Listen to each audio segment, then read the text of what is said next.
সুপ্রভাত বন্ধুরা, আমি তনুশ্রী চলে এসেছি একটা নতুন ব্লগ নিয়ে।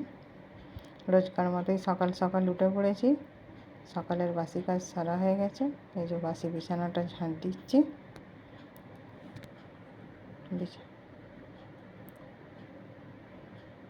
ঝাঁট দেওয়া হয়ে গেছে, এবার সব বালিশ টালিশগুলো গুছিয়ে রাখছি ভালো করে।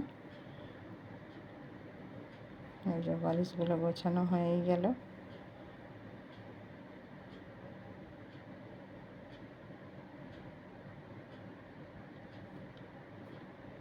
এবার চাদরগুলো গুছাচ্ছি। একটু গা শিশি করে তো, এসিটা চললে সকালের দিকটা একটু চাদরটা গায়ে দিই।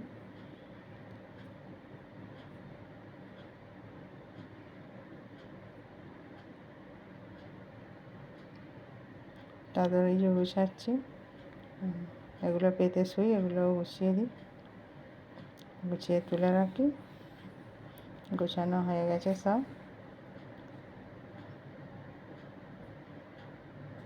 এবার নিচে চলে এসেছি, চা বসাচ্ছি। যে আজকে ছেলে আর আমি চা খাবো, ওর বাবা চা খাবে না, কারণ সোমবার তো শিবের পুজো করে, ওই জন্য কিছু খায় না। চাটা চান টান করে পুজো করে তারপরে খাবে। এই যে ছেলে আর আমি চা খেতে বসে পড়েছি, চা খাচ্ছি। সকালবেলা একটু বেশ চা খেলে ভালোই লাগে, যদি আমার দুবার খাওয়ার অভ্যাস নেই, কিন্তু ডেলি সকালে একবার করেই খাই চা। চা খাওয়া হয়ে গেছে, যে রান্নাঘরে চলে এসেছি। এসে কাঁঠাল কেটে নিয়েছি, আজকে কাঁঠাল রান্না করবো। এই কাঁঠালটা একটু ভাপিয়ে নিচ্ছি নুন হলুদ দিয়ে। এই যে কাঁঠালটা ভাপাতে বসিয়ে দিয়েছি,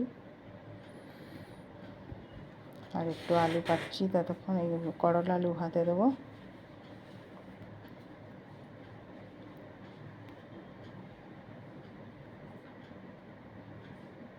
এই যে বন্ধুরা বাজার থেকে মাছ নিয়ে চলে এসছে। দেখুন আমাদের বাজারে কেমন মাছকে আঁশ ছাড়িয়ে পুরো কেটে বেচে দেয়।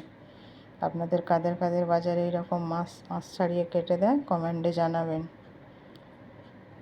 মাছটা খালি ধুয়ে নিলেই হয়ে যাবে পরিষ্কার করে। সব রান্নাবান্না হয়ে গেছে। এই যে গ্যাসটা পরিষ্কার করছি, রোজ সাবান দিয়ে দিই, কারণ তেল ময়লাগুলো ছিটিয়ে পড়ে না, তাহলে গ্যাসটা বেশ পরিষ্কার থাকবে।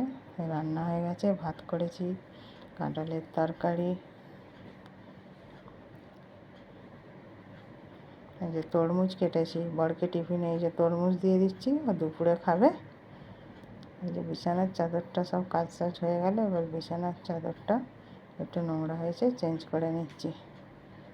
এবার এইসব চাদর টাদর পাল্টে এবার ওপরে যাব, গিয়ে এবার কাছাকাছি হবে, চান হবে।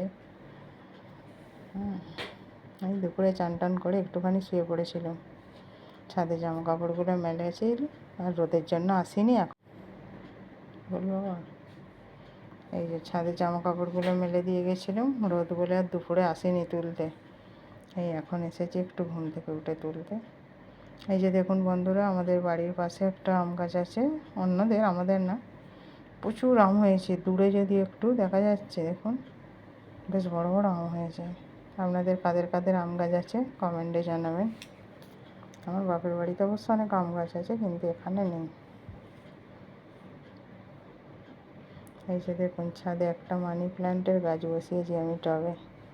দিন 15 আগে বসিয়েছি, কিন্তু গাছটা বেশ তাড়াতাড়ি বাড়ছে দেখছি। একটু ছায়ারাম জায়গায় রেখেছি, এখন তো প্রচুর ছাদে চড়া রোদ। টাটা বন্ধুরা, আবার দেখা হবে কাল একটা নতুন ব্লগ।